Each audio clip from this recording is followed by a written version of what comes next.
Okay, well, good morning, everyone here in the room with us. And I know we have a lot more people joining us online. So good morning, good afternoon, good evening to those of you joining us online. Welcome today to our seminar on Sudan at a Crossroads, Food Systems, Hunger, and Humanitarian Aid During Civil Conflict. My name is Danielle Resnick. I'm a Senior Research Fellow here at the Development Strategies and Governance Unit at IFPRI. And we're really looking forward to a lively discussion today on a really, really salient topic. I do want to start out noting someone told me very diplomatically on LinkedIn that this was not a very imaginative title, Sudan at a Crossroads. And actually, he was right, because if you look back, there's dozens and dozens of op-eds, newspaper articles, events talking about Sudan being at a crossroads. And I think that's actually quite telling. Quite telling of the number of shocks and shifts that this country has faced, positive and negative, over the last 15 years or so. We can point to the secession of South Sudan in 2011 and the massive impacts that had on the country's macroeconomic conditions. We can point to the 2018, the December revolution with the civilian uprising and the amount of inspiration that gave to democracy movements globally. We can point to the 2021 coup, which led to a very fraught alliance between the Sudan Armed Forces and the Rapid Support Forces. And then, of course, the very dramatic disintegration of that alliance in April of last year, which led to the outbreak of the Civil War and has since morphed into a real humanitarian catastrophe, leading to the world's largest internal displacement crisis and almost 25 million people in need of food aid, with massive spillover effects to other very fragile countries in the region, mostly South Sudan and Chad. And as I speak, I know that there's a lot of fear as well that the RSF's on the brink of capturing Al-Fashir in Darfur, which was kind of the last city holding out, not under its control in that region. And it's a real concern because Al-Fashir had been a hub for humanitarian assistance into the rest of the Darfur region. So we have real existential questions here, such as how to get food aid effectively delivered to those who most need it and as soon as possible. There are also major data gaps here that we need to take into account, including how we anticipate the impacts on food security next year, given how the conflict is affecting this year's agricultural production and harvesting. And there are also serious programmatic issues relevant not just to Sudan, but to a wider variety of countries facing conflict and fragility at the moment, which is how do you pursue needed policy reforms for longer-term peace when you have a serious governance vacuum and when so many domestic and external actors have a stake in the outcome. So we're going to try to touch on some of these issues today in the next 90 minutes, drawing on the expertise of a wide range of specialists on Sudan and also by my colleagues working in our IFPRI Sudan Country Support Program. So first, we're very honored to have Tyler Beckelman with us. He is from USAID. He's the Deputy Assistant Administrator in USAID's Bureau for Africa, where his portfolio covers the East Africa region, Sudan, and South Sudan. And I think Tyler is a perfect speaker for today's event.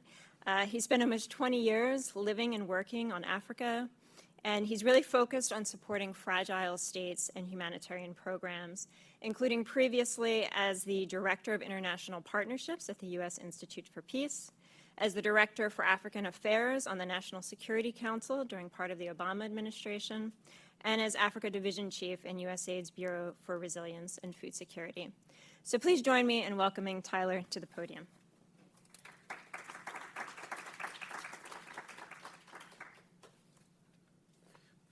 Thank you so much, Danielle, and thank you so much for our close partners at IFPRI, who have been so instrumental in everything that we do across the region, particularly in East Africa, to help secure a more prosperous sort of future for the people of that region. I'm also delighted that we're having this event at this time, because I think it's an important corollary and an important discussion to keep in mind as we look across the range of sort of response efforts in Sudan due to the terrible violence that's taken place. I'm also just delighted to to be able to join such a distinguished panel of practitioners and experts and people whose work I admire so much and has been so instrumental in shaping the conversation about how to do this work most effectively and how to support people across the region. So thank you, and particularly to our Sudanese colleagues who have endured tremendous hardship and but yet continue to soldier on and help their people. It's truly inspiring. I won't go into the terribleness of the current conflict. I think we all know that. We've all seen it in the past year. Whether this is a crossroads or not, I sort of won't debate, but certainly the devastation and the civilian toll that has been wrought by the two generals, by the RSF and the SAF, even just over the past year has been absolutely immeasurable. We are now seeing the largest displacement crisis in the world in Sudan, and we are barreling headlong towards a potential famine, as up to 5 million people by our count could be facing IPC level 5 rates of malnutrition and food insecurity. It is a combination of both resources and access that is driving that. Generals Hamedi and Burhan have done more to restrict humanitarian aid and the ability of humanitarian actors to reach populations in need during this conflict than at any other point in any of Sudan's previous conflicts. And USAID has been pushing as a matter of priority on both parties to the conflict to ensure completely unhindered and unimpeded humanitarian access to populations in need, and to be very clear to all of the regional backers and people who have been involved in this conflict that a famine is preventable, and it should not take a massive famine event for us to realize the scale of the gravity and the need for both a real effort at peacemaking, but also pressure on the generals to do what they need to do to allow humanitarian assistance to support their people. USAID, I think, and I'm very proud to be a part of an organization that has stepped up at the most important time for the Sudanese people. We are the largest single donor of humanitarian assistance to Sudan. We've provided over $1.1 billion in straight humanitarian assistance just in the past year. That's an extraordinary effort, and we've, are very thankful to the U.S. Congress and others who have so generously supported these efforts, and we hope that they'll be able to continue. The other thing that I'm very proud of as USAID, and one of the features of this particular humanitarian response, has been that we are one of the only donors that has specifically set aside funding to directly support the mutual aid networks, the emergency response rooms, the community level efforts, and the heroes that have stepped up and stayed behind in places like Khartoum and Omdurman and El Fasher and Niala, under terrible circumstances, to continue to help their fellow citizens in their time of greatest need. These people are extraordinary heroes, and they merit all of our recognition and support for everything that they're doing in this time of crisis. But we also recognize that while we push as hard as we can on the humanitarian front, 20 years of humanitarian response in this type of the region has taught us anything, it's that markets address hunger much more efficiently than large-scale food aid deliveries. The two need to work in tandem, and we need to be able to leverage how markets work most effectively in the places where they can to help reduce the overall levels of malnutrition and hunger. And that's why this conflict, I think, in many ways has been so uniquely devastating. Khartoum, which has been the traditional epicenter of the country's agribusiness, has been largely destroyed, and the agricultural infrastructure that came along with it has also been destroyed. That is contributing to the really high rates of malnutrition and destitution that we're seeing across the board. When the conflict spread to Jazeera State, when the RSF pushed into Jazeera State, which is Sudan's breadbasket, that produces, I think, something like 10% of the country's wheat and sorghum, if not more. That pushed productivity way down, and we saw the RSF looting and destroying some of the key pillars of infrastructure that had existed in Jazeera State. All of that has knock-on effects around the continent. or around the continent and around Sudan in particular, and contributes to the really sort of spiking rates of malnutrition and need that we're seeing there, when that had been a source of resilience for Sudanese people for so long.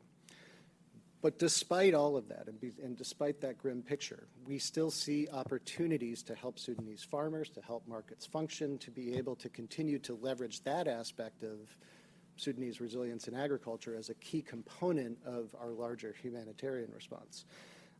Eastern regions of Sudan still have large, rain-fed, semi-mechanized agriculture. Much of the private sector that has been driven out of places like Khartoum and Jazeera State have been able to relocate there. Sudanese farmers are still wanting to produce crops. They're still wanting to produce, they're still wanting to plow their fields. They're still wanting to be able to contribute to markets. Traders are still functioning. There is capacity to rebuild the agri-food sector in a lot of these places where we can have the stability and the ability to do that. People will continue to function even in the sort of worst examples of civil conflict, and we're seeing that across the board.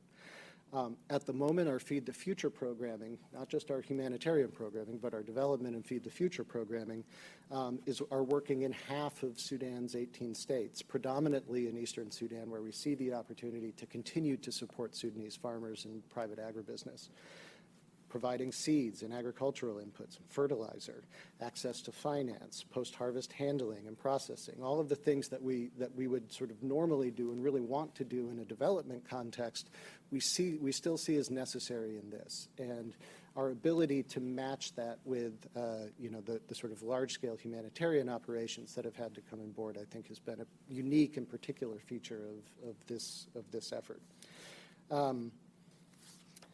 We also know that this is important to be able to do better, and we're really proud of our partnership with IFPRI in particular because we haven't stopped doing analysis, we haven't stopped gathering market prices, we haven't stopped reaching out to communities to understand how this works, and I think just that analytical and data piece is so important. It pushes us to do better, and it's necessary to continue the work and to know where we can target particular interventions to leverage that support even while the conflict continues to move forward. We also know that these are important investments for the long term. We have a new special envoy now, Special Envoy Perriello. I would definitely commend his remarks to the Senate Foreign Relations Committee yesterday.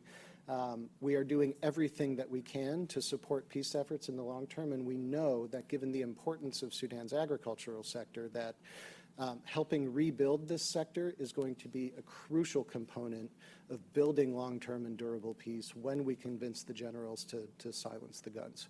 The investments that we're making and the relationships that we're building to do that now are going to be so important when we can hopefully get to a post-war period and start to make those investments and help the Sudanese people recover. So USAID will be a committed partner in this effort. Our commitment to the Sudanese people has been long-standing. It will continue to be a commitment throughout this conflict and again, hopefully when we can put down the weapons and start to rebuild. So thank you for having me, and I look forward to a great conversation.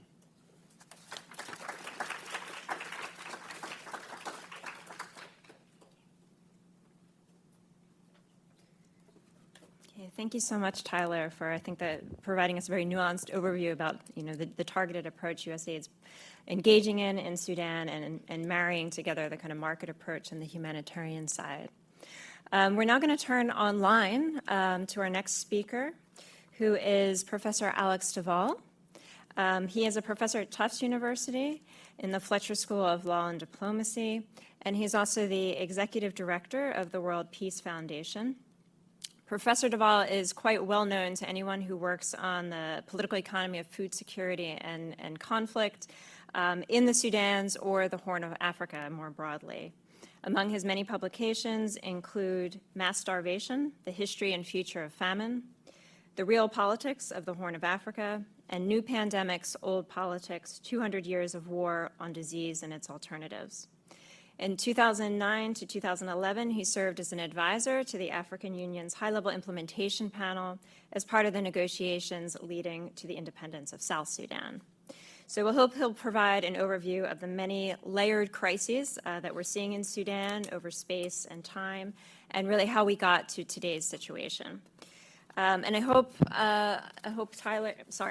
Alex is online with us now. Because he needs to leave right after his remarks, we're going to take a break and do a 5-minute Q&A with him. So for those of you in the room and online, you can already be thinking perhaps of some questions for him. So with that, Professor Deval, are you able to hear us and able to take about 10 minutes with your views on these many layered crises in Sudan?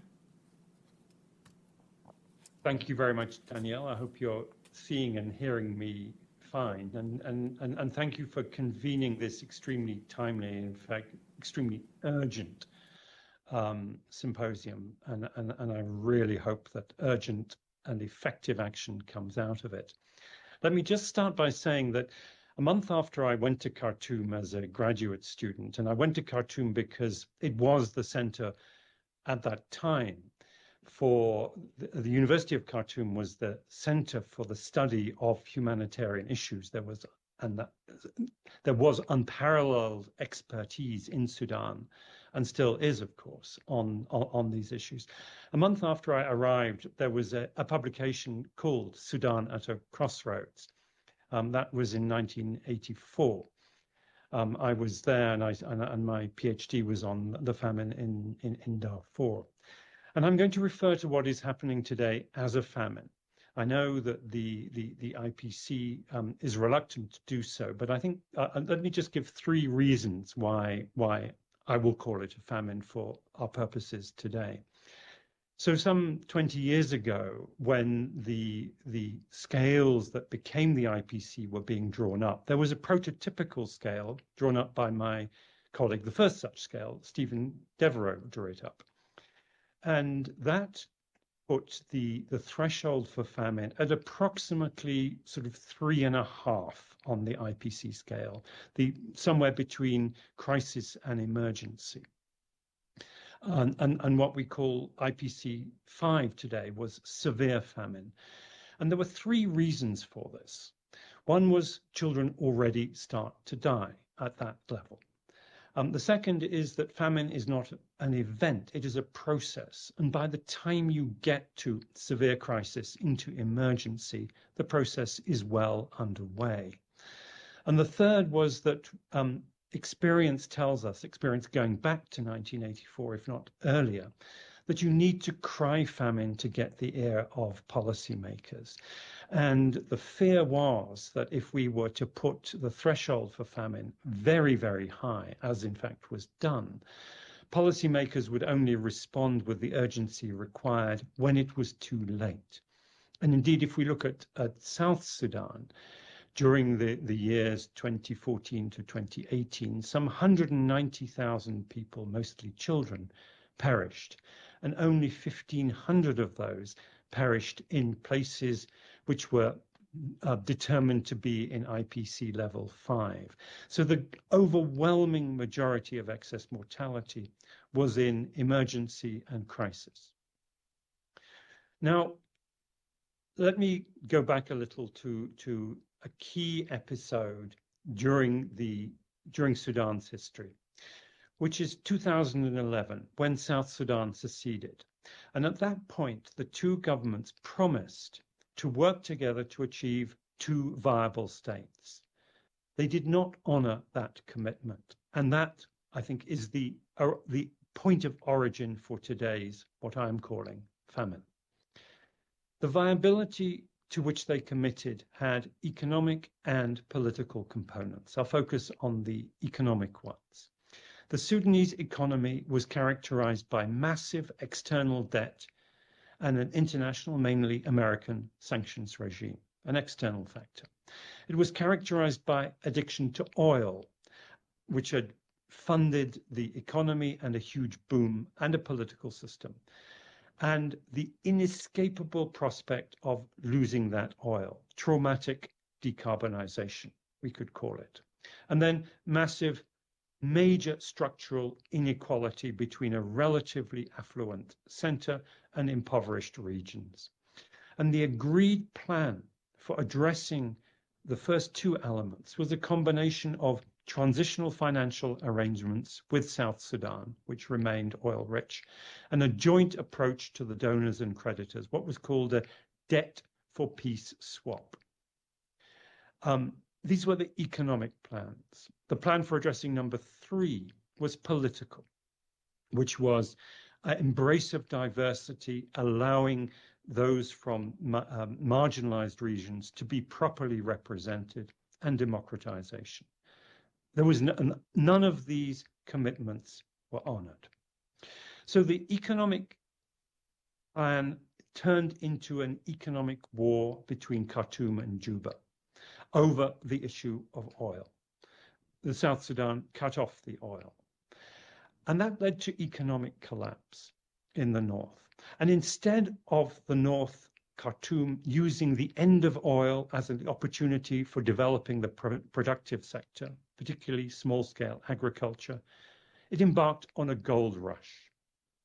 Another consequence was armed conflict, as political actors used force to secure their stakes in a shrinking economic pie. And gold was, in part, both the target for violent competition and the means of financing it. Now, the United States was not entirely innocent in this. During the years immediately after the separation of South Sudan, it did not lift the economic sanctions. It kept shifting the goalposts. Now, admittedly, the government of Sudan also kept engaging in new abuses. But the fact that the economic sanctions, which were imposed for a particular set of reasons, mostly to do with terrorism, were kept in place for other reasons, reduced the credible commitment that could be made on the part of Khartoum to opening up to the West. And then the most egregious wrong after the revolution of 2019, when the Sudanese were fully committed to democratization, though the sanctions were not lifted. They were made conditional on the recognition of Israel, which only happened in the dying days of the Trump administration. And the failure to relieve the deepening economic crisis sealed the fate of Sudan's democracy, and in fact made also the economic crisis immeasurable. So the crisis that we face today is the product of 3 layers of problem. The underlying layer is an unsustainable and exploitative national food system that produces sorghum on commercial mechanized farms in a manner that relies upon and generates an agricultural precariat, and which relies on imported wheat to feed the urban population. That system essentially collapsed in 2016 because of the failure to reform and the failure to relieve debt after the end of the oil boom and the separation of South Sudan. It collapsed almost entirely in the last year with the war, the almost vanishing of credit, the problems with fuel imports, and the problems of labor supply, etc. The second factor, which I call the crisis before the crisis, is the unresolved legacy of previous conflicts, particularly in Darfur and the 2 areas, that left millions impoverished and still more millions dependent on emergency relief, which was then cut off. So we can't go back to the situation prior to this immediate war, because prior to the immediate war, Sudan was already deep into a food crisis. And then on top of that, we have the desperate, cruel, and inhumane war waged by the 2 belligerents, which has collapsed what remains of the food economy. Both the agricultural, the commercial agricultural sector, much shrunk, much vandalized and looted. Also the smallholder sector and the livestock export sector, increasingly dominated by warlordism, if you like. High commercial herds controlled, exported by armed actors. And I think we can characterize the RSF, the Rapid Support Forces, as essentially a looting machine that sustains itself partly through external support, partly through gold, but also through a campaign of plunder that will continue until it has no more cities left to loot. Meanwhile, the Sudan Armed Forces has reproduced the same political economy, the same control over the national food economy, including emergency food relief, in which it is restricted and instrumentalized in pursuit of its narrow war aims. We have leaders in Sudan who have failed to lead. And if the negotiations or lack thereof are anything to go by, they will continue to do so. And my final point is that every effort must be made to get humanitarian aid into Sudan today. But we must also not emerge from this immediate crisis, which I fear will be the greatest mass mortality crisis in the continent for some 40 years. We must not emerge from this crisis simply by restoring the status quo, by postponing addressing these structural issues that have led to this crisis over many years. We must seek to do better. Thank you.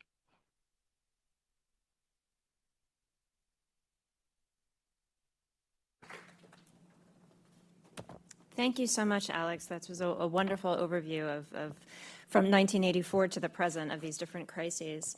As I said, because Alex needs to leave early, we're happy to take any questions for him that we might have immediately in the room or online. So let me first start in the room, see if there's any immediate questions for Alex. Yes? Good for a minute. Let me get your microphone.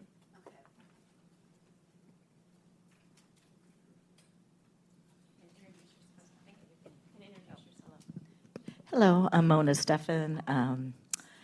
I work on a project called Momentum, and we do public health work in Sudan. But my question is more regarding, had you mentioned something that this crisis or the after effects of the crisis are going to continue for 12 years?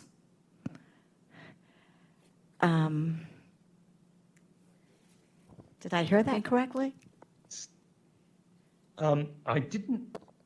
I went back 12 years, but I would say that we must recognize that, when we look at a crisis such as this, we know that malnutrition amongst children has lifelong impacts, in fact, intergenerational impacts.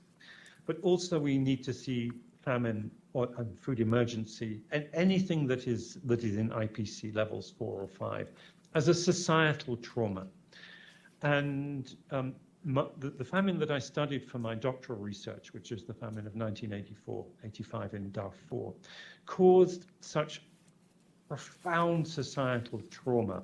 It ripped apart the social fabric that we then saw Darfur in particular so depleted of its societal mechanisms for resilience that the conflict that then broke out some 20 years later can be traced back to that. And I'll give just one rather vivid example. I stayed in 1985 with an elderly Arab sheikh called Hilal Muhammad Abdullah, who described how the drought and the economic crisis and the famine were causing all sorts of societal and even spiritual changes. Now, his son Musa, 20 years later, was the head of the Janjaweed. And one of my fears is that the same kind of disruption being visited on Sudan today will generate a generational trauma and future conflicts. Thank you very much. Thanks, Mona. We have one other question in the room.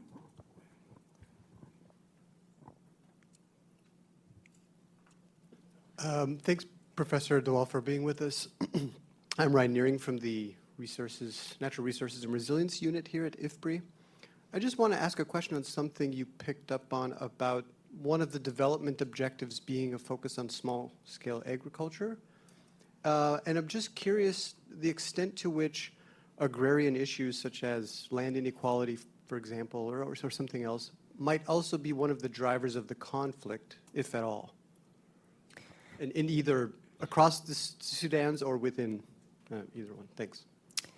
And before you answer that one, Alex, I I'm think just that's a going to give very- you one from online, and you can answer them both at the same time. So the one online is focusing on your point about the warlordism of the RSF in the livestock sector, and also mentioning the role of the military in the economy. And so online participant is asking about your viewpoint on opportunities for divestment of the military in particular from the agricultural sector. So if you can take those two questions together. They're both extremely good questions. So the small farmers issue is a highly political issue, and it is one of the agendas in the rebellion in the Nuba Mountains in the two areas and in Darfur. And 2011, on the very week that South Sudan seceded, I was part of the team which facilitated a framework agreement between the SPLM north of the Nuba Mountains and Blue Nile and the ruling party to come to a political accommodation. And part of the agenda of the people of the Nuba Mountains was addressing the smallholder issue. That agreement was then repudiated by Omar al-Bashir, setting in motion the intractable war in that area, also preventing the United States from lifting sanctions. And therefore, we see in that cluster of events some of the seeds of the unraveling of the Sudanese economy, because not only was there war, but there was no attempt to address the issue of smallholder agriculture at that time. And in fact, the contrary happened, which was that which comes to the second question, as investment came in, that direct Sudanese investment and indeed foreign investment from some Arab countries, the military came to control it. Interestingly, a lot of it was in an area contested with Ethiopia called the Al-Fashaga Triangle. And one of the agendas of the democratic revolution after 2019 was to dismantle what they called the deep state, that included the military and security control over key economic sectors, one of which was agriculture. And until that is dismantled, then I'm afraid Sudan is going to be locked into its current cycle of failing to address the underlying structural tensions that give rise both to conflict and to food emergence. Okay, thank you so much, Alex, for joining us today. I believe from South Africa, and we're very grateful that you're able to provide your deep knowledge of the country. And we're going to turn back to the room now, and I'm going to introduce three of my colleagues. I'll introduce them in succession now, and they can come up one after the other to present some of their analysis. So we have a country program at IFPRI called the Sudan Country Support Program, was based in Khartoum until the outbreak of the conflict, and my colleagues have been very resilient in trying to adapt, but throughout have been doing some incredible analysis in the country. So we're first going to hear from Khalid Siddig. He is our Sudan Country Program Leader and a Senior Research Fellow here at IFPRI. He's an agricultural economist by training, and his research assesses the impact of resource use in the production of goods and services in developing countries on economic growth, environment, and the distribution of income across different population groups. He has also held research and teaching positions at the University of Hohenheim, Humboldt University in Berlin, and the University of Khartoum. Then we'll turn to Oliver Kirui, who's a research fellow also with the Sudan Country Program.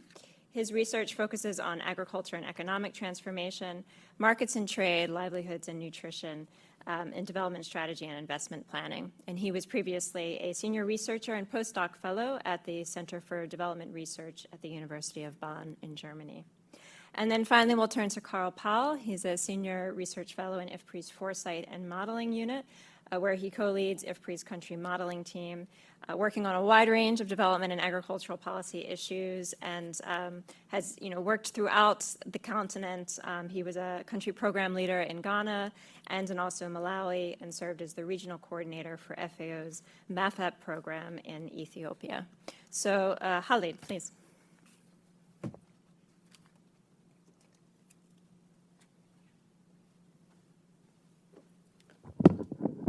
Thank you very much, Danielle, and good morning and good afternoon to you here and our participants in other places of the world remotely.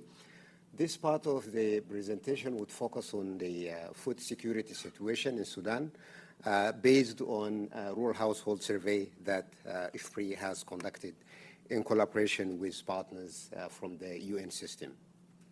I would like to start by providing the bigger picture on the impact of the war, taking the number of fatalities. And I would like to refer to what Professor Deval highlighted before. If you look at the maps, which covers the quarters of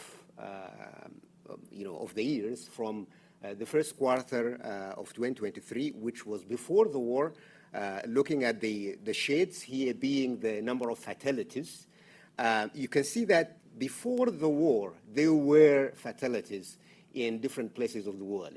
And that is what was referred to by Alex Deval in the southern and western part of the country. But then from the second quarter, when the war started, up until the end of the year and the first quarter of this year, you can see that the fatalities are increasing, but also spreading in all over the country. By the end of 2023, we have fatalities in all the states, all the 18 states of the country. Now, at the bottom here, if you look at this figure, we have the number of fatalities per day.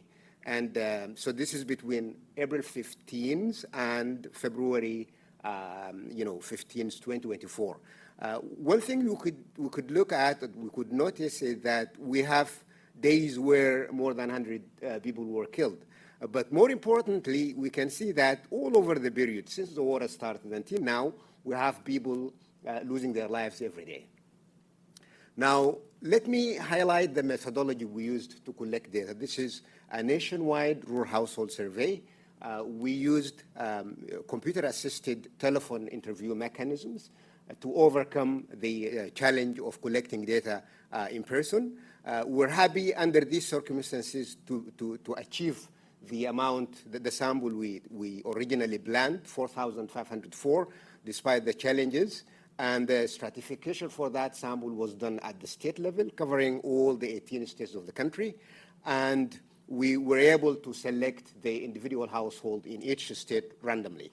Now, that all being very good methodologically, we need to highlight two caveats. The first one of which is that this is a telephone-based interviewing mechanism in which we automatically exclude people who might not own telephones. So that makes the findings generally a little bit biased towards a better food security situation, probably.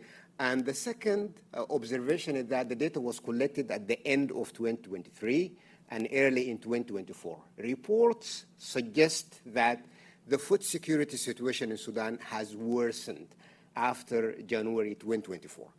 Now, let me start by highlighting income dynamics before and after the conflict.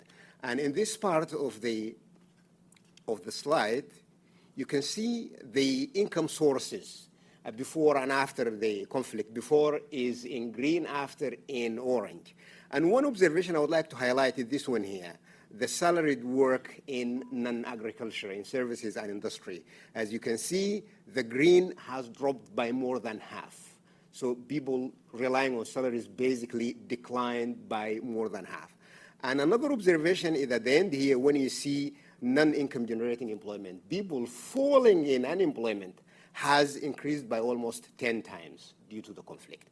In the right-hand side of the screen, you would see household in the sample reporting either income declining, income lost completely in red, or declining in orange. And at the national level, you can see that more than 80% of the surveyed household reporting either a total loss of income or a decline in income. This, of course, is higher in states like Khartoum, where the war is centered.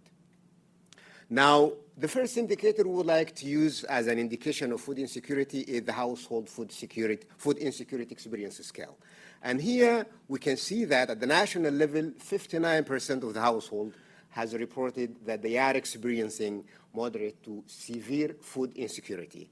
And this, of course, is higher in critical states like the Khartoum state, the Kordofans, particularly in South and West Kordofan, and Darfur states. If we take a gender dimension, a household headed by female has reported more that they are experiencing moderate to severe food insecurity situation. With the famine being expected, as highlighted by the previous speakers, this is something to take with us moving forward. The second indicator that I would like to use is the household food consumption score, which refers to the adequacy of food consumed and the amount of that food being consumed.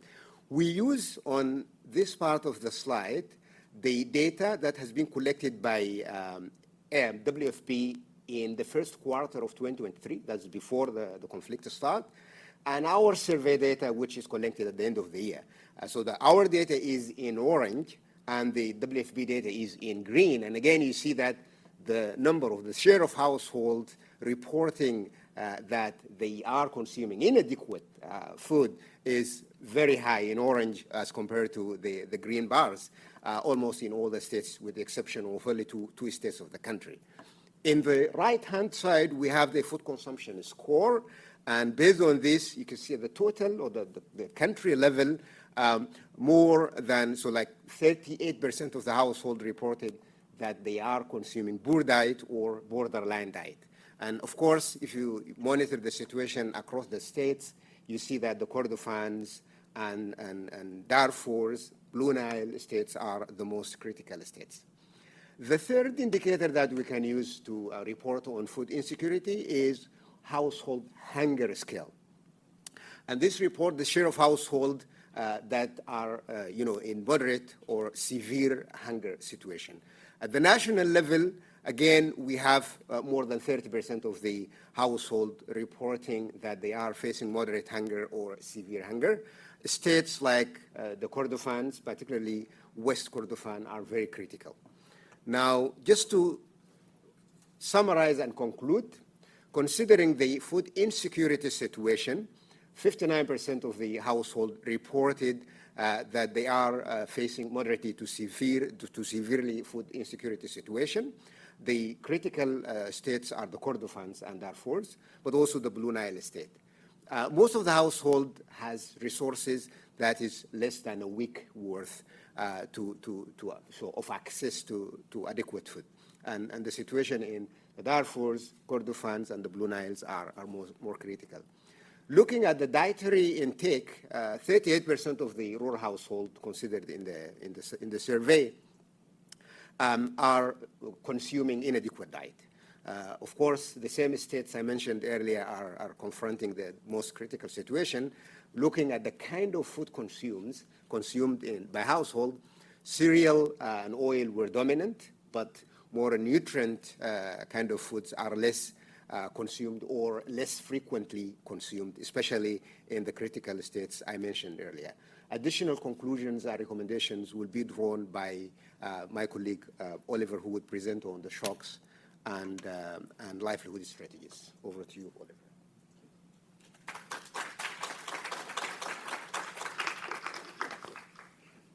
Thank you so much, Khalid. Yeah, good afternoon and good morning. My presentation will focus on shocks, coping and livelihood strategies due to the ongoing war in Sudan. Again, the data as we're using in this presentation is from the Rural Household Survey of 4,504 households across the country in Sudan. Three things that would motivate my presentation, this part of the presentation this morning, is that as we've heard from the two previous speakers, Sudan has experienced several types of shocks over the years, and sometimes with very very critical impacts on the entire economy, but also on the livelihoods of the households. Number two is that in most cases, rural households and poor households are the ones that are prone, or that are the ones that are prone to the severe impacts of shocks. And the third is that households, the implications or the impacts of shocks would depend on three things. One is the nature of the shock, the severity of the shock, but also the ability or the capacity of the households to withstand or to deal with the shocks that they have experienced. So directly to the findings from the rural household survey is that, as we can see from the first graph on my right, households faced a range of experiences, shock experiences, and the most critical, the most common were the personal idiosyncratic shocks, which include the illness of the household, illness in the household, the death of household member, and so forth. But also we experience, the households experience also severe climatic and related shocks, including excessive rain, floods, and also irregular temperature or rainfall. But when you see across gender of the households and also the household size characteristically, we find that large households and households led by females are more likely to encounter shocks. And we saw that the proportions would be about 51% for male-led households compared to 60% for female-led households. If you look at the second graph, you realize that irrespective of the type of the shock, either climatic or economic or health-related, it cut across the employment status of the households, as Khalid was also presenting earlier. And one of the other characteristics that we can say on the shocks that we see in Sudan now is that the uniformity of the exposure of the shocks across educational levels challenges the notion that higher education attainment could serve as a robust cover against adverse impacts of the shock. I hope I can get this right. Yes, if we see here, the perception of security situation in the country shows that in Khartoum, for example, most households, about 78% of the household would say that they are experiencing some form of insecurity. On average, about 43% of the country experience some form of insecurity. And we'll see that trickling down. The Khartoum states and the Darfur states, for example, most of the Darfur states are the ones that have the orange color that tells you there is higher proportions of household reporting that they experience some form of shock. When you look at the level of physical security before and during the conflict, what we see is that households that would have reported at the very beginning, the first quarter of the year, this data that was collected at the beginning of the year by the World Food Program, about 70% of the households would report that they were very secure. But if you see those numbers dramatically would shift just to about 25% of the household would report that they are actually secure. And most of the household would then report that they are very insecure or somewhat secure. And this is dropping from, of course, the secure and the more secure proportion. And also that the exposure by gender of the household, that we see that female-led households are more prone to different exposures of conflict, as represented by the 29% compared to the 26% for the male-led households. When we link the food security presentation that Khalid mentioned and looking with shocks, we see that households experiencing decrease in income, so particularly those that would say they completely lost their income or decline in their income, are the ones that, the majority of them would report that they're moderately or severely food insecure, as we can see from the blue proportion there in the graph. At the same time, also households encountering any forms of shock, which we can see from this graph here, would report the highest, you can see the proportions would actually be higher for those that would report they are moderately or severely food insecure. And again, the most extreme cases of food deprivations, for example, going a whole day or night without food, disproportionately affected women and children. And when it comes to coping mechanisms or coping strategies, what we see is that most households have reported that they haven't employed any coping mechanisms, or those that tried to employ any was actually one or two coping mechanisms. And most of these are actually negative food-based coping mechanisms. As we can see from here, the data that was collected at the first quarter of 2023 before the conflict began by WFP would show that most of the proportions were about 2% to a maximum of about 7% of the households would use negative food-based coping strategies. But after the conflict began, those proportions changed to the minimum is 16 and up to 21% across, and this is common across the state. So most households now are actually employing negative food-based coping mechanisms across the country. The last aspect that I would talk about is market access. There are several obstacles that are limiting access to the markets. First of all, there's physical barriers, the economic limitations, and also there are safety concerns that are preventing the households from visiting markets. By far, price shocks, which we can see, here, is that about is reported by close to 2/3 of the households that experience any market-related shocks is that actually high prices was their primary concern in accessing or being able to purchase whatever they wanted to purchase in the market. And when we see again across gender, we realize that female-led households are more prone to these difficulties. If we see here that female-led households represented by the orange paragraphs there will say that they feel buying now is harder than before, or they are not, if they went to the market, they are not able to buy the goods they wanted, or they are not even able to visit the markets over the last 30 days. So if you look at that, the proportion, the female-led households are really affected more than the male-led households. And the last aspect is that there are also households that participate in the market as sellers, not just buying. And one of the things that we realize is that the main reason preventing these households in participating was actually there's too low prices and not enough demand. So there is of course, it's counterintuitive because many households are reporting that they are not able to sell, but actually other households are reporting that the prices are too high for them. So we see that the purchasing power has been affected by the ongoing conflict and of course the migration. So to conclude, the most common shocks that we've seen are personal idiosyncratic shocks, and that is sickness, death, and violence. But there is a strong correlation between shocks and violence and also food insecurity. We've seen that majority of the households did not report a coping strategy, but those that reported was just about one. And mainly this was reliance on food-based, consumption-based coping strategies to manage the food insecurity. And again, social assistance is not reaching many. So as Khalid mentioned, we've given a raft of recommendations. I'm just going to mention 3 quickly. So, and this is also in line with what Deval was saying, that immediate humanitarian assistance would be important and needed for households facing severe food insecurity, and especially those that have income losses. But also, accompanying food assistance also would be efforts to provide other essential services, including drinking water, sanitation, and electricity. We need to support agriculture, as it was mentioned. I will not go into details on that, and market accessibility. But more importantly, the last point on gender responsiveness, we've seen that our gender is playing a critical role across the different assessments that we've done. So we believe humanitarian and livelihood opportunities and longer term also economic recovery and stabilization program should ensure inclusion of female-led households and expanding especially their ability to cope, to access services, but also to accumulate assets. Thank you.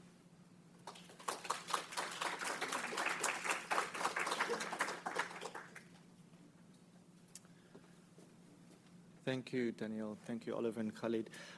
So my name is Karl. I'm going to be talking about the economic costs of the war and the recovery options. This is work that was led by Khalid, who's in the room here, and James Thurlow, my colleague in the country modeling team, and other authors. I was not a co-author on this paper, but since James was unable to attend today, I was asked to present. So I can certainly speak to the methods, but I'm going to rely on some of my co-panelists to help answer some of the more contextual questions that might come from this.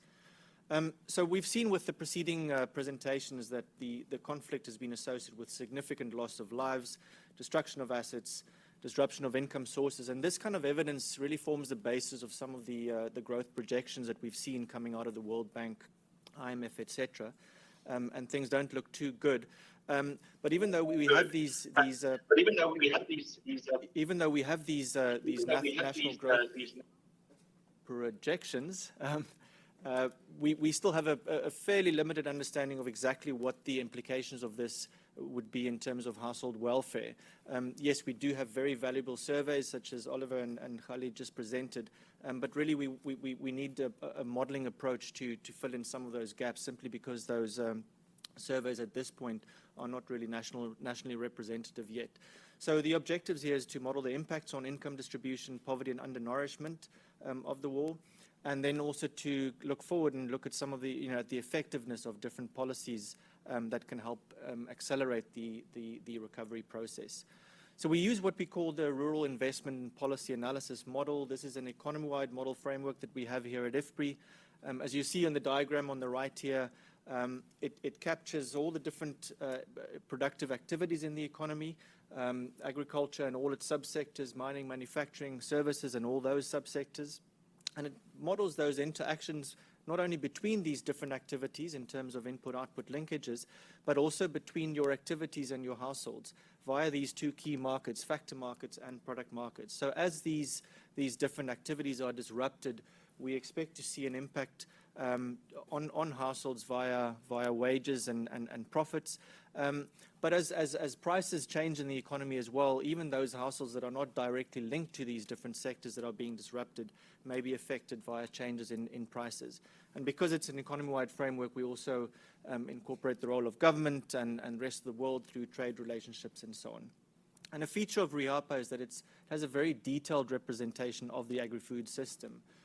There's been a lot of emphasis today about on the food system in Sudan and how important that is for the welfare of people. And so this model is really suited to understanding those issues, how food systems disruptions in particular affect welfare outcomes as well. And so finally, we link to, this model then links to microsimulation models. These are survey-based models where we measure changes in poverty, inequality, hunger, diet quality, and so on. So as with any modeling, ex-ante modeling, we have to first come up with a baseline scenario. What we use here is a kind of a pre-conflict baseline. So prior to the outbreak of the war, there were some projections on the future growth path. This is shown on the top right-hand side there, the gray bars. So still negative growth in 2022 following the coup and protests in Sudan. And then a gradual recovery was expected in 2023 and 24 onwards, with growth averaging around 2% per year up until 2028. Then obviously the World Bank had to revise their growth outlook when the war started. And so we see that big decline in the red bar, 12% in 2023, followed by another contraction of 3.7%. And then the expectation is that only by 2026 that we'll kind of move back into positive growth territory. So that's kind of our baseline and what we call throughout this presentation the World Bank projection. But then we also looked at some accelerated options or recovery options. And so the World Bank scenario assumes no change, just kind of business as usual, trying to recover from this big crisis. What can we do to try and accelerate that recovery process? So we looked at three scenarios there, and I say we, I mean they. The agricultural bounce back scenario assumes that agricultural yields reach their pre-crisis levels by 2026. There's an infrastructure scenario where we have a notional $1 billion to invest in infrastructure, as Oliver said, to kind of build up the capacity of the economy again and restore some of the infrastructure that's been damaged. And then lastly, a cash transfer scenario, which is more kind of a short-term focus. Most of those funds would be spent in 2024 in the form of cash transfers. Kind of a more direct humanitarian assistance type program. And you can see in the bottom here, these are some of the modeled growth rates that we get from these different scenarios. Clearly, all these scenarios, either reduce or limit the negative impacts of the war or increase the growth rates afterwards.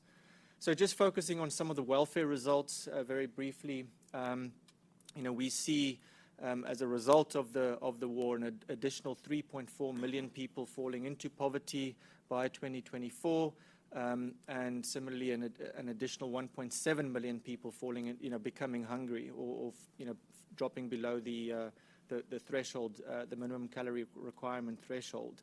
So very significant impacts there.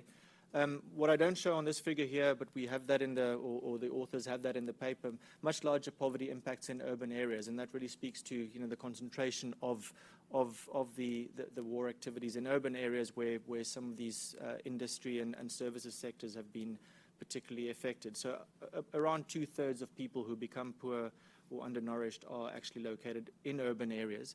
But then we also see that poor people suffer greater losses, so inequality widens. In relative terms, we see larger consumption declines among poorer households, those in the bottom 1 or 2 quintiles.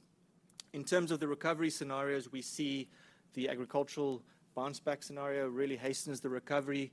These are the blue bars that you see on your screen here. So relative to that World Bank kind of no action scenario, a significant decline, about 1.2 million fewer poor people and 600,000 fewer undernourished people by 2026 when those yields reach pre-crisis levels again. In terms of the cash transfer, we see a bit of a trade-off here. Because most of the cash is spent in 2024 in this scenario, we see large impacts or a big decline in the number of poor and undernourished people. That's the orange bar that you see there in 2024 and 2025. But then from 2026 onwards, it's the infrastructure investment spending, increasing that productive capacity in the economy that becomes more important in driving this recovery process. So again, then just to summarize, we've seen from all 3 presentations significant toll on people in Sudan with large increases in poverty and undernourishment. I think it's probably fair to say this analysis was done based on projections from 4 or 5 months ago, and it's I think it's already probably looking worse than what our numbers are showing here. Quite important, without action, and I think several speakers have said this, without action, recovery will be very slow. The figure on the right-hand side here shows the baseline growth projection, so kind of without the war, and then the red numbers show, again, the World Bank scenario. If we don't do anything, that gap between where we would have been without the war and where we are currently doesn't close, and it's unlikely to close over the course of this simulation period. So we need these interventions to try and close that gap. Otherwise, we'll always kind of be 5 or 6 years behind in terms of development in Sudan. Agriculture, is going to be a priority, and then I discussed this trade-off between the cash as a short-term and infrastructure as a more longer-term. I think as others have said as well, some kind of a combination of these policies will ultimately be needed. There's some caveats which I don't have time to talk about, but generally speaking, as more information becomes available about these impacts, we can, stick them into the model, rerun some of these scenarios, and refine some of the recovery scenarios that we run in this model as well, and really, be in a position to better inform government. So I'm going to end there and hand back to you, Danielle. Thanks.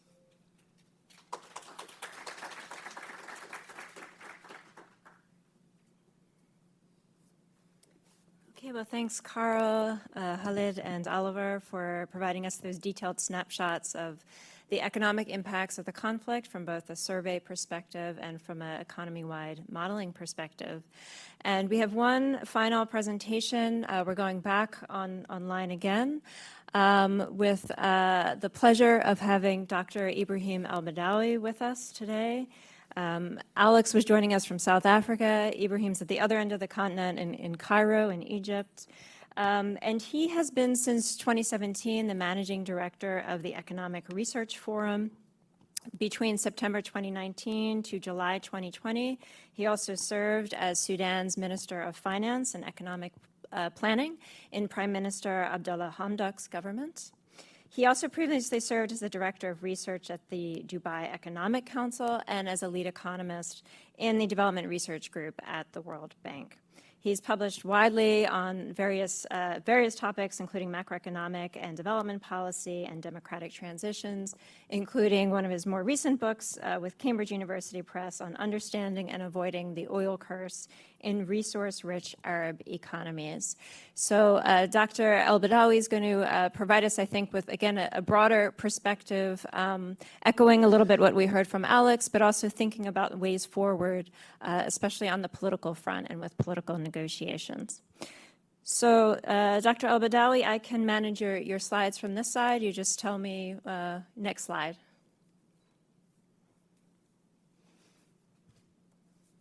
Okay, thank you very much. It's a pleasure to be with you here. The main theme of my presentation is really the domestic and external competencies in peace building. But just by way of motivation, the first slide basically is to say that this war is different. It is like an interstate-like war. So it is destructive, impact is quite significant, as we all know. Next slide.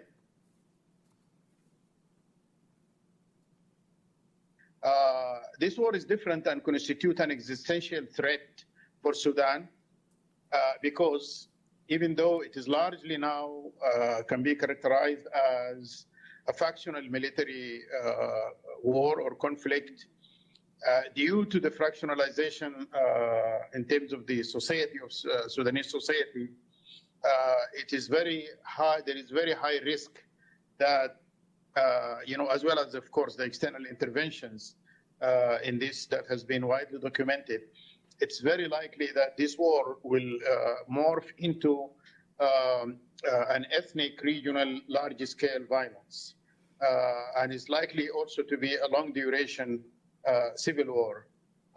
And this is a very risky proposition for Sudan because actually the war is fought in the centers of economic and politics in the high population centers, starting, of course, with the capital and extended to the large cities in all parts of the country. Next. The estimated cost using the long-term gross model, LTGM, of the World Bank, we simulated the cost under fairly plausible and very conservative assumptions. And the cost actually could go as high as more than $2 trillion relative to the counterfactual of a modest 4% growth rate. And there are other, of course, scenarios that I wouldn't have time to go through. But the idea is that this war is likely to be very costly and to the extent that it could actually, threatens the existence, it could constitute an existential threat for the country. Next. So there is an absolute urgency of ending the war and building peace. As a conceptual framework, the UN Security Council adopts the concept of sustainable peace, which is an attempt after peace has been negotiated or imposed to address the sources of present hostility and build local capabilities for conflict resolutions. The concept of peace hinges on the capacity of a sovereign state to resolve the natural conflicts to which all societies are prone by means other than war. The Professor Michael Doyle and Professor Nicholas Sambanis, back in 2000 and more, and then 6 years later, they produced a major research assessing the effectiveness of UN peacekeeping operations. And since that research, it actually since that path-breaking research, has led to considerable research on the factors, domestic and foreign or external, that determine the success of peacekeeping operations. The comprehensive definition of the peace building process encompasses the need to build the economic, political, and social institutions and attitudes that ensure the peaceful settlement of conflicts, prevention of future conflicts from escalating into violent wars or warfares. The empirical articulation of this concept is what Doyle and Sambanis called participatory peace: an end to war, no significant residual violence, undivided sovereignty, and minimum level of political openness. Next.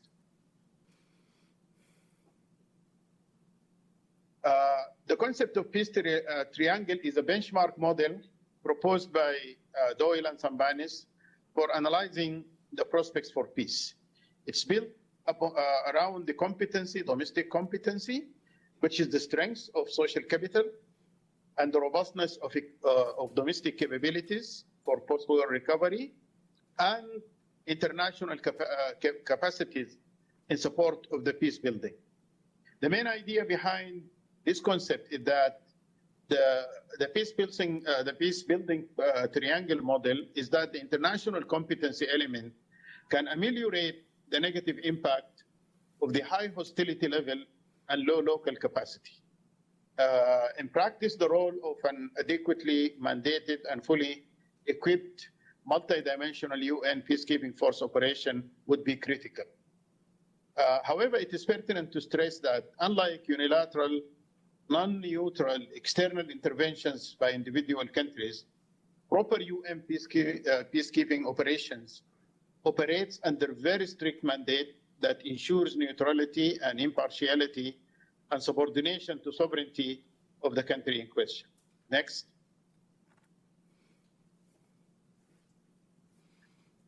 Very quickly here, it is very clear that Sudan peace building requires external competency because of the low social capital, which is further ravaged by the war. Sudan actually is one of the, the Sudanese society right now, according to this index, which is an objective index based on, a cross-country index. Sudan scores very low, this red bar that you can see, among the lowest in terms of the various determinants of the stock and quality of the social capital. Next. Also, Sudan peace building require external competency because of the weak capabilities that are further depleted by the war. There are two indicators. One of them is the access to electricity. So Sudan, for example, according to 2021 data, is one of those countries in Africa where the largest size of population who do not have access to electricity. It's a good measure of capability, but even more compelling is the Sustainable Competitiveness Index, which shows that the red bars for Sudan were consistently lower compared to comparator low and middle income countries. Next.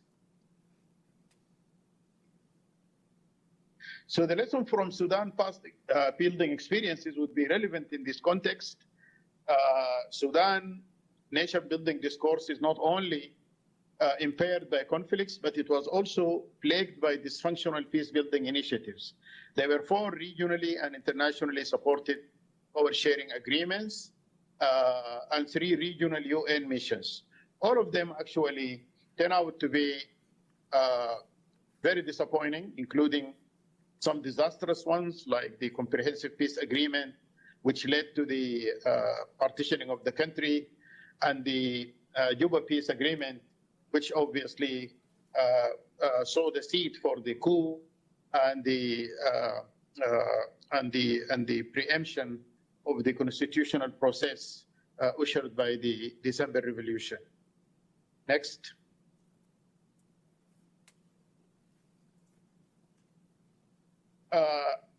So therefore, taking these into account, what should be the elements of the multidimensional UN peacekeeping operation and more?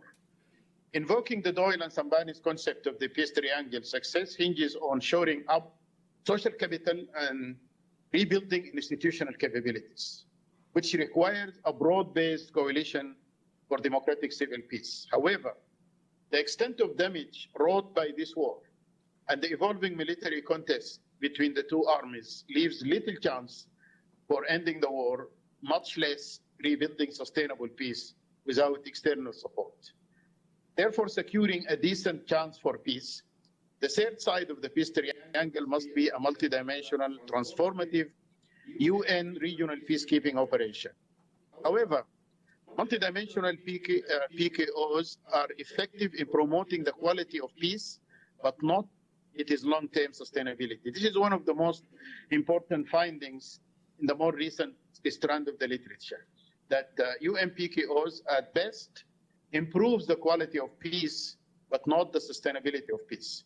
Instead, transformative economic growth, obviously including, or in fact, significantly related to the revitalization of Sudanese agriculture, which is the main theme of the concern of this conference and IFPRI, of course, can effectively promote inter-ethnic cooperation through enhancing supra-ethnic nationwide economic progress and welfare, hence mollifying inter-ethnic hostilities.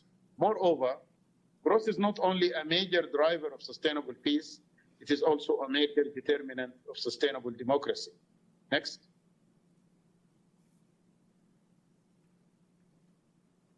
So, in the end, a multidimensional UNPKO, a decision for the Sudanese to make. It's very critical for that, in that the civilian democratic forces build a national peace-building initiative as part and parcel of a transformative developmental civil democratic project. However, realism about the state of social capital and democratic capabilities should lead the broad-based national coalition to openly call for a neutral, multidimensional UN regional peacekeeping operation that is credibly owned and guided by the coalition. The latter would also confer the required legitimacy to the operation to help end the war and enforce the peace, allowing the national stakeholders to launch the desired security, governance, and economic reforms for ushering the country on a path of renewal and sustainable peace. And shoring up credibility, we need some very strong signaling. Credibility with the skeptical public and external partners. The coalition needs to send a strong signal, commitment to a national unity government, in my opinion, for at least 10 years or so. Thank you. Thank you so much, Dr. Elbadawi. And I'm going to ask you to stay online with your camera up, and I'm going to ask the other panelists to please join us in the front. And we have about 10 minutes for questions, both online and in person.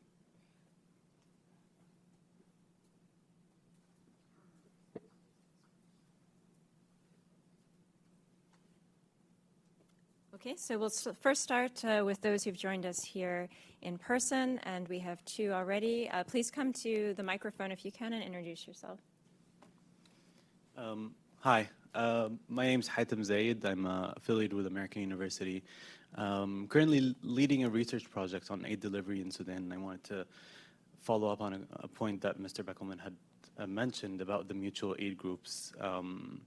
Because I've been meeting a lot with mutual aid groups over the last few months, of course, and you're right that USAID has been, I'd say, not just one of the earlier ones, but at this point, one of the only organizations that have pledged to work with mutual aid groups. I just wanted to learn more about what USAID has done over the last few months, because I remember, I think, Samantha Pauw may have said this as early as last summer. So it's been a few months, and I'm curious what type of developments have been made on that front. Okay, we'll gather a few, and then we'll go back to the panelists. Yes, please go ahead. Thank you so much. Michael Gabriel with the German NGO WHH, or Welthungerhilfe. Thank you very much for the presentations, everybody. Dr. Elbadawi, we met in Khartoum. I've been working as country director in Sudan for the past 5 years. I'm based in the U.S. now, but we met in the brief time that you were there as Minister of Finance. You organized a wonderful meeting with people to gather ideas about infrastructure ideas and other development ideas. You had a difficult job during that time because you were still struggling with the regime of the sanctions, so that was a tough time for you. My question is actually more about agriculture infrastructure. It was Karl, Mr. Karl Pauw, thank you for that. On the ideas for infrastructure, it would require really a massive effort, and $1 billion is maybe enough, but even that's going to be a lot, with probably less and having to prioritize how to get that infrastructure done. Do you think IFPRI has a methodology about how to prioritize the best return on investment in rural infrastructure development? And also, can the NGO sector be a part of how to implement that more? And that's also maybe a question for the USAID side as well. I know that USAID is such a great supporter, but within BHA humanitarian assistance, can there be a broadening of infrastructure recovery as part of BHA assistance? Because there's so many different rules within USAID. Thank you very much. Okay, thanks. I think there was a lot of substance in those two. Katrina, did you want to ask a question? We'll take this last one and then turn back to the panel. One last question. Katrina Kosick, I lead the CGIAR Research Initiative on Fragility, Conflict, and Migration. Amazing event. I wanted to ask you, many of you have touched on the breakdown in social cohesion, and I'm wondering what your thoughts are on the best interventions, policies, programming to rebuild social cohesion. Thank you. Okay, that would be a great question, I think, particularly for Dr. Elbadawi. Well, let's turn first to Tyler, then Karl, and then we'll go to Dr. Elbadawi. Well, the ones that were specifically directed to you, but if you have other thoughts on the others, go ahead. Sure, I'm happy to, and thanks very much for your question on ERRs and these mutual aid networks. You know, I really think in a lot of ways, this issue in particular and the ways that ERRs have sort of stepped forward under just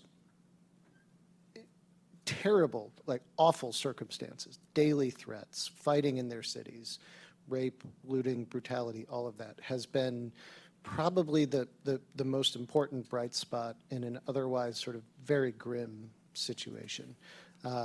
We sort of saw this, and I also think in many ways they are redefining our concepts of humanitarian action, right? I mean, we think about international humanitarian law, we think about the Red Cross, we think about the Geneva Conventions, we think about those things that we are still really trying to hold on to as much as possible, but have never been under sort of more threat than in all of the conflicts that we're seeing across the globe.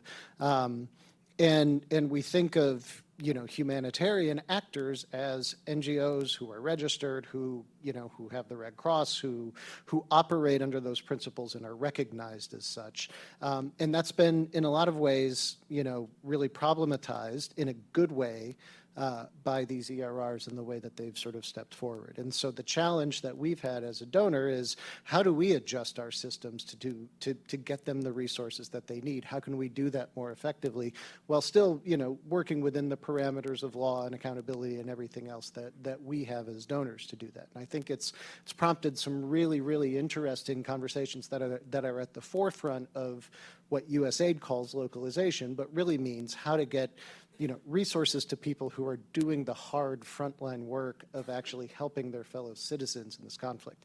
It's important to also sort of recognize that these groups came out of the resistance committees that toppled Bashir in 2019, right?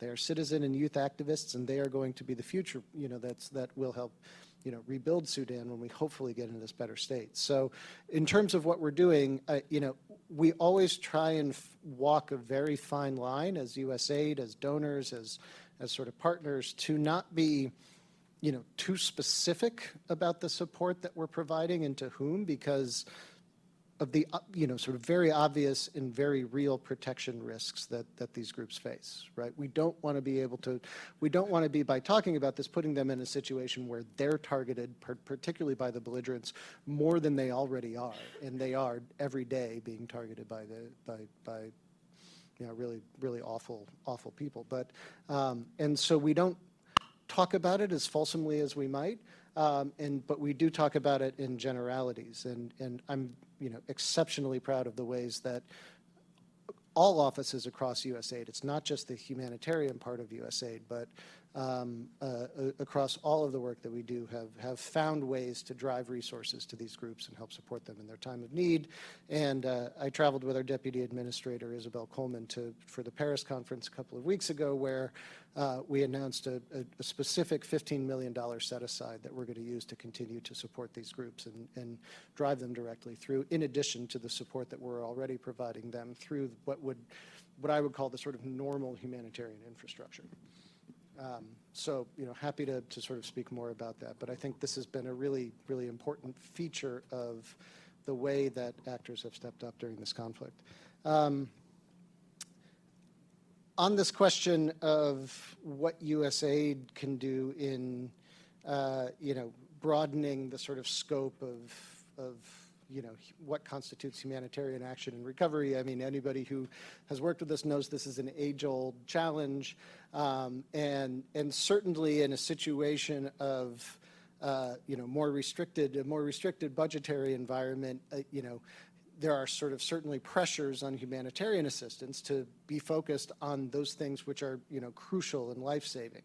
My point on this is that I see this as USAID and in the Africa Bureau as an all-hands-on-deck effort, where if we can stretch the humanitarian dollar, if we can work with our partners in OTI, we can work with our development spigots, it shouldn't be about the source of the money or the rules that sort of follow that, but what needs to happen to support effective recovery in these places. So, we're willing to sort of try and do this well, but what ultimately matters is what's being delivered on the ground. And at the end of the day, if we can find whichever funding source to come from for that, we're very happy to do it. Happy to come back to the social cohesion point after this, but turn it over to some of my colleagues up here. Okay. No, I think you have to. Thanks, Michael, for your question. Very good question. I mean, firstly, on the $1 billion, I know it doesn't sound like a lot, and I think Khalid can provide a bit more context on that. This was specifically, I think, a request from the World Bank, who had $1 billion in mind and was kind of thinking about this higher level question of cash versus infrastructure development. I think certainly, given the time the team had to do this analysis, on the side of the infrastructure investment, they certainly didn't go into as much detail to start thinking about returns on different types of investments. It was kind of a more high-level assessment of what would happen if we kind of rebuild the infrastructure and the productive capacity that was lost. But certainly at IFPRI, it's something we think about a lot. How do we prioritize it across different investment options? And so a lot of our tools are designed to do just that. It requires very good information on costing of investments, and then understanding, okay, where does that investment impact on productivity in different sectors? And then ultimately, when you get to the question about how do we now prioritize, it's really also a function of what are government's objectives. Is it poverty reduction? Is it accelerating growth again? Is it inequality? Is it diets? Is it hunger? And so yes, these economy-wide tools, we've done a lot of work over the years to try and fine-tune them and to really get to the bottom of those kinds of questions. So it's certainly something we feel we have the capability of doing. Thanks.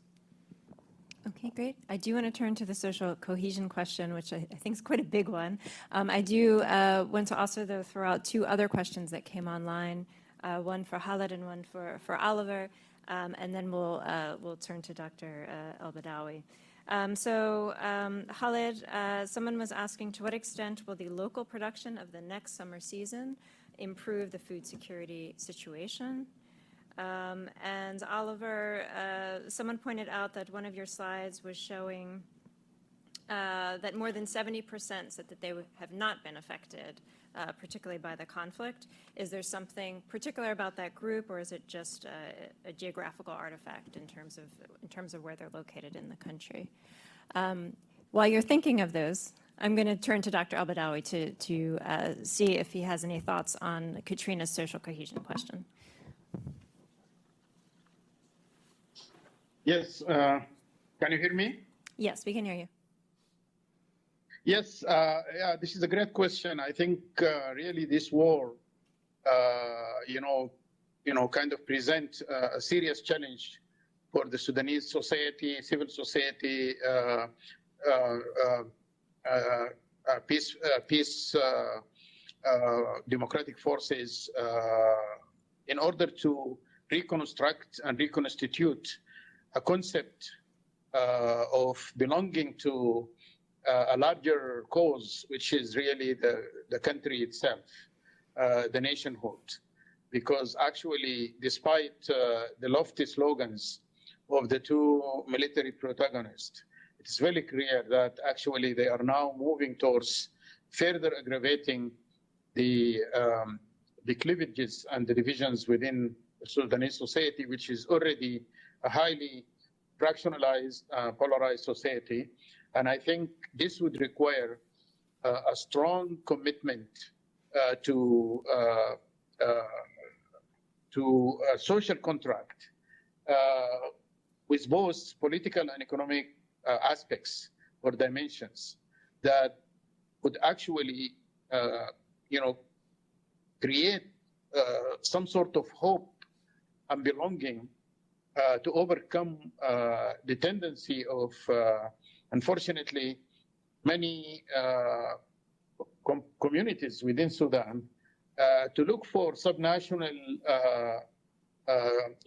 allegiances as a refuge for support, including within, the two military institutions along ethnic and tribal lines. So I think it's very important that actually, the political process in particular should actually activate its potential or try to realize its potential to undertake this responsibility of preaching for the common threads that actually, bind the various components within the society or the communities together in a nation, as a nation. And this actually, I think, would be very important as a first step. The second step would be also to create material conditions, such as humanitarian aid, to be active in these, in these activities, in order to actually convince various communities that the national institutions, political parties, civil society institutions, and so on and so forth, actually care about everybody in the country. And this actually, I think, also requires support by the international community, which has also already been shown at the Paris conference.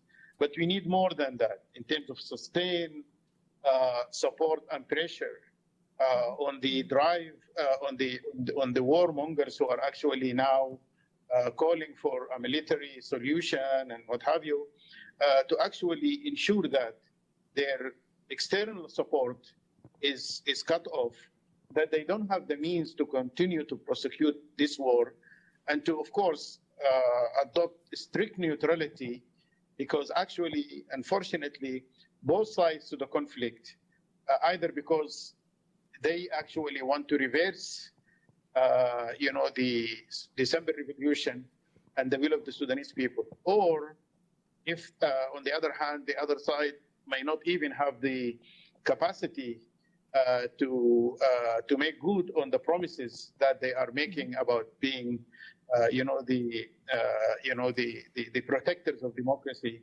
So I think there is no other alternative other than for the Sudanese civil society to measure up to this challenge and to take their responsibility. Thank you. Thank you. And briefly, Khalid and Oliver, sorry to not give you as much time. Thank you, Danielle. I'm referring to the question on the role of the domestic production in bridging the food security challenge facing the country. Unfortunately, our latest farmer survey suggests that 40% of the farmers were not growing or not intending to grow in the previous season. And this has been confirmed by the latest estimates of the FAO on the amount of harvest produced in the country. So that is critical. and therefore, so the expectation that the domestic production could cover a wider range of the domestic demand is very limited.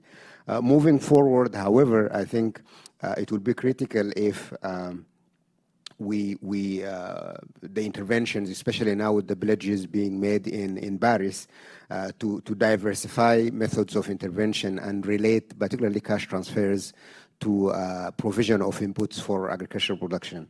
And with the challenges we're facing all over the country, reports suggest that markets are still somehow functioning. And therefore, if the interventions would be diversified to provide cash transfers that could be used for farmers to purchase inputs, as well as for household to purchase their domestic needs, that might be an option for the domestic production to cover at least the maximum that could be covered. Yeah, and maybe before answering the question on the percentage, just to follow up on what Khalid said. Just briefly, because we're over time. We are collecting a new data that would also be able to give us information on the actual harvest, and we may be able to provide more accurate information on whether production would be enough to bridge the gap. On the 70%, that was a very specific question that we asked households whether they were directly affected by conflict, and that is why that the proportions might look very small. But of course, they are living in communities and villages that the conflict also could have happened. And again, things were changing. So states, by the time we were collecting data, states like Jazeera, which were very safe haven for people fleeing Khartoum, had not been invaded by the RSF. So those proportions changed almost immediately after the data collection had completed, because the war was moving to different locations. Thank you. Thank you so much, Oliver. Okay, well, I've either done a terrible job at time management, or this topic is so huge with so many different dimensions that 90 minutes is not really sufficient. But we do need to move towards closing this part of the discussion, and I want to hand over to Johan Swinnen, the Director General at IFPRI, and also the Managing Director of Systems Transformation for the CGIAR, to give us some closing remarks after absorbing this really stimulating discussion today.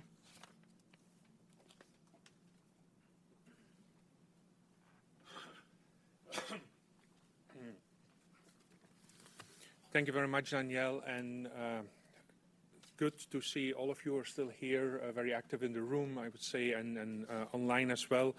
I'm not sure if this a session like this needs much closing remarks. I think at the same time there's so much to say, and in a way you can summarize it in a few words, I think, in terms of, as many of the speakers have said, about the dramatic situation, the huge cost both in terms of economics and in terms of human suffering. I think the data that were provided by our IFPRI colleagues are confirming the dire predictions and the assessments of the other participants that were mentioned and presented and so on. The other point is that we talk a lot about economics and human situations, human suffering, poverty, hunger, and the political economy of this and the reasons. So if anywhere you need a good example of where all this comes together, I think this is I'm not sure if excellent is the right word, but a case that demonstrates all of this or illustrates the extreme relevance of this. Let me just say a few words on, I think, the role of research here on these things, and maybe the things that IFPRI can contribute or are contributing. I think on the one hand, there's the contribution of the evidence as it was presented today, and evidence collected on the ground, which could help with a better action, more effective aid, the policy decisions that are made or can be made in the future, already identifying strategies for the future, both in the short run and the long run, as was presented as well. And I think also what we are doing here today, which is convening stakeholders around and interested parties around the issues, and hopefully by having these types of engagements, contributing to a better future. The research in conflict settings in itself is presenting a challenge to us as research organizations, and unfortunately, I would say, we are getting more and more experienced in this because we now have activities in several countries, several regions which are affected by conflict. For example, also in Myanmar we have a country program, but also in several other countries affected by conflict.